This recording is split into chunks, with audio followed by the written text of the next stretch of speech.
Deleting names from any relational database can be dangerous. Your data is set up in various tables, one for names, one for gifts, one for pledges, etc. There are dozens of tables. The gifts for a specific donor are linked from the gifts table to that donor in the name table.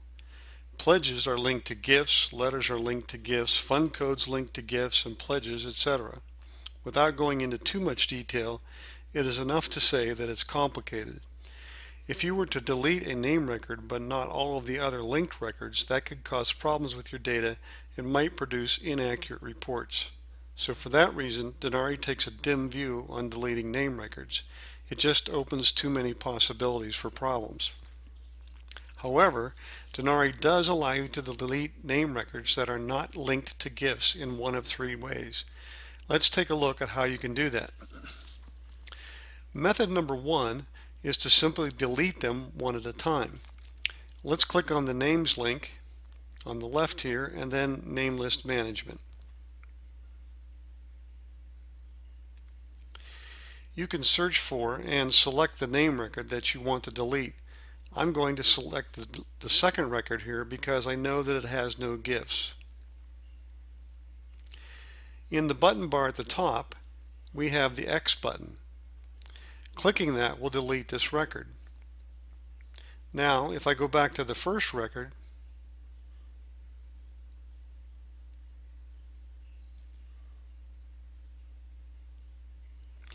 you can see that it has no X. That's because this record has gifts. So if there are gifts, there will be no delete button.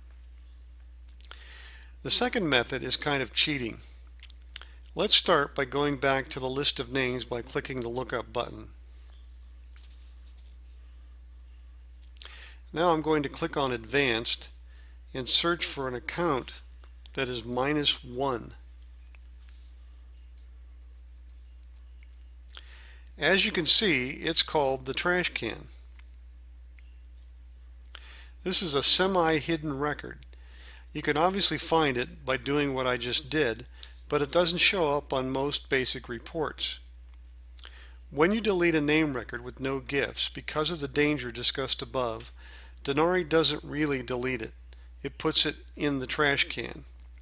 We can scroll down the page to the click here to see the merge log link, and now we see a list of the name records that have been deleted.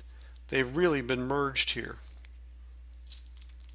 So how does that help you if you want to delete a record that has gifts attached and you really want to delete it?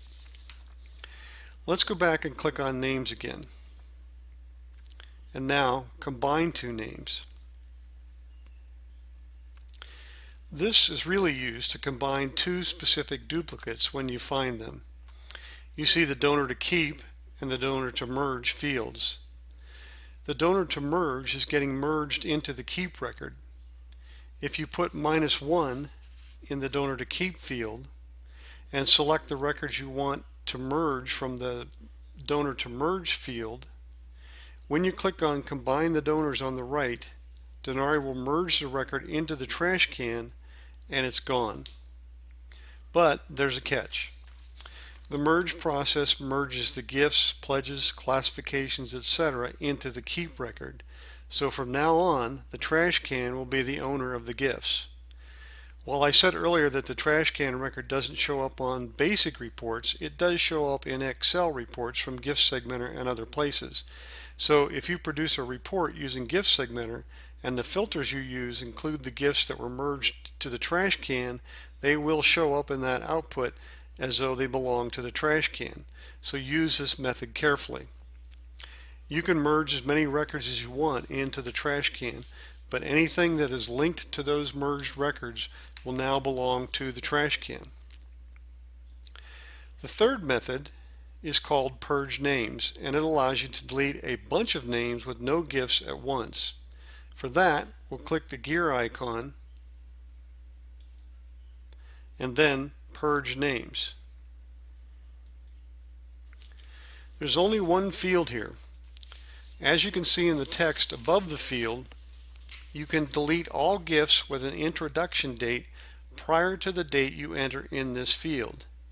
if they have no gifts.